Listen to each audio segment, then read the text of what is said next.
Peygamberimiz mübarek mescidinde sahabalarını görünmerinne minberi yokmuş.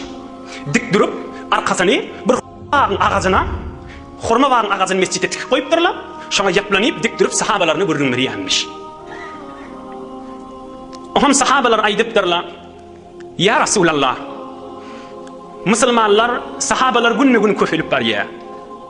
Bir zat etsek, sen birime beyikrek çıksan, ta sahabalara o görünsen kovul yok deyipdirler.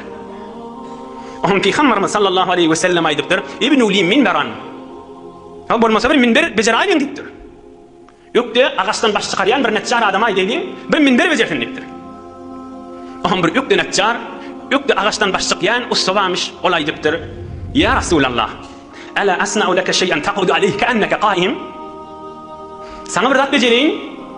Şunun üstüne oturamda dik duran yanak boluyup oturardın. Sahabadan koyup ya oturur gurren böyle deyiptir. 2 derece deyin, 1, 2, 3. de oturağa deyiptir. 2 derece, 1, 2, 3. de oturardın deyiptir. Peygamberimiz maslahat deyiptir. Oham bir netcar, oğudan minber becerdir. Resulullah sallallahu aleyhi ve sellem oturmadan çüreyim. Sahabalarına bak gurren vermeden çüreyim. Oham ol tikivli ağaç qarlı, inni kefte açılayım, minber amade ol, minberi getirip koyupturlar, bıqattarlar. فلما قعد رسول الله صلى الله عليه وسلم على ذلك المنبر حن ذلك الجذع حتى سمعنا حنينه. Oham Peygamberimiz hem işi ol tikivli ağaç, hurma bağ ağacı vardı, şuna arkasını verip gurrun verirdi. İnni minber vezirlerine bir edip Resulullah sallallahu aleyhi ve sellem barayıp evvelki dereceden çıkıp, 2'den de çıkıp, 3'de de oturanla ol ağaç ağla verdi, çağa çıkıp yanak ol. فأقبل الناس عليها فرقوا من حنينها. Oham sahabeler hemmesi ağaca kaşıyın baktırlar, ketivli ağaç. Oham sahabeler de hemmesi ağlaşıp ettirler. Hatta nezele Resulullah sallallahu aleyhi ve sellem minel minber fehtadanaha fadammaha ileyh fecealet te'innu aleyhi sabiyillezî yusakket. Oham Peygamberimiz salatımın minberinden düşüp gelip ağacı kucaklar, koy deyip bir oğlanca koydur yanına edip oham ol minberde sesini koyup edip hıkkıllap hatta istakarrat ahir sesini koyup durdu. İnni Resulullah sallallahu aleyhi ve sellem hemişe bana arkasını verip, arkasını yapıp Allah Teala'nı hamd edip, Hudaya sana edip, sahabalarını vaaz veriyordu. İnni menden Resulullah ayrılıştı, inni bana arkasını vermedi deyip, şuna cıdamana ağlattı. Ağaç ağlattı, Resulullah sallallahu aleyhi ve sellem menden ayrılıştı deyip. Oham Peygamberimiz sallallahu aleyhi ve sellem kucaklarına koy deyip, çağa koydur yanına onu koyduruptur. Oham aydıptır, aya seni bir ekip koyayım, mivan verilip dursun kıyamata seni şocura olacak mı? Ya sen için minberimin eterine seni gömdüreyim bir adam zaylanan yali. Ta kıyamatta sen de çıkıp da behişti olup da behiştin bir bağlar olup tamam evliya adamlar, behişti adamlar sen mivandan yol fırlarım deyiptir. Oham olaydıptır. Bir dünya her hasanesini de bir gün tükener. Men şu cennetin bağı olasım geliyor deyiptir.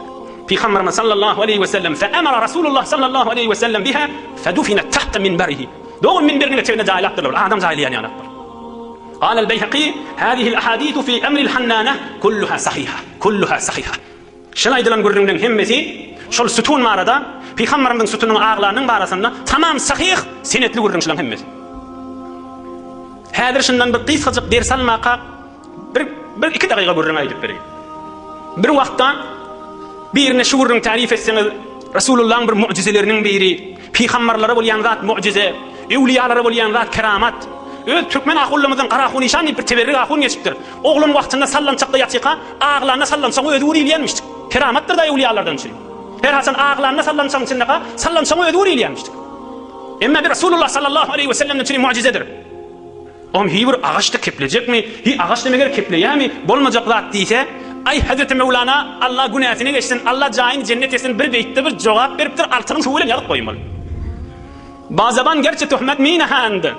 دست پاهاشان گواهی میدهند. بعضبان گرچه تهمت مینهند دست و پاهاشان گواهی میدهند. شاید bir adam bunu inkar etsin. Hi bolacak zatni ağaçta keplesin deysin. Şol şey deyip keplep duran adamın ödü, el ayağının ödü şuna şayet deyiptir. Yani ey dostlar ol düşünelim. Bir ayrılan adamın el ayağı kıymılladık biliyem el ayağını. Yok ağaç yanık bulup yatıyor.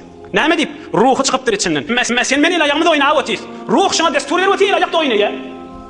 Emme ol ayrılan adamın içinin ruhu yok, el ayağı ağaç yanık bulup yatı kıymılladık da bilene. Hop, Huday da ona ruh veriptir. Näme dünçeyim? Ta inki sahabaları eşittirsin, Resulullah'a aşıktırını, Resulullah'a mehabbeti vadığını, Resulullah'dan ayrılışatı gelmeyerliğini eşittirir yani ruh veriptir, o da kepleptir. Näme işkalı başı görürüm? Yerefid müşkilşin, yerefid zihni giymeye. Ol adam iki ay diye, yok babacan, näzire keplesin diyen adamın özüne, ayağın özü olkan delil. Sen el ayağın nähili gymylla agaç taşıdı bir dene. Ayırlan adam el ayağı agaç dämeger. Birinde el ayağın agaçdır dayın, böyle etşila. Nähili gymylla ýaşy. Şonu häzir ruhumyz var içimizde. Hudaý Taala da şu agaça ruh beripdir. Taýin ki izhar mehabbet etsin, ibraz mehabbet etsin. Alam jahana eşitdirsin. Resulullah aşykdygyny näme işgali başı? Hiç işgali ýokdur. Gereğinin öz gurrunmydy, öz dersimidi. Bir agaç ağlap galypdyr. Ayaşı gurrun bol kalmalymy? He, Peygamberimizden bir mucize hawa ulkan zat. Wagana Resulullah aşykmyşdy kalmyşy? Ýok.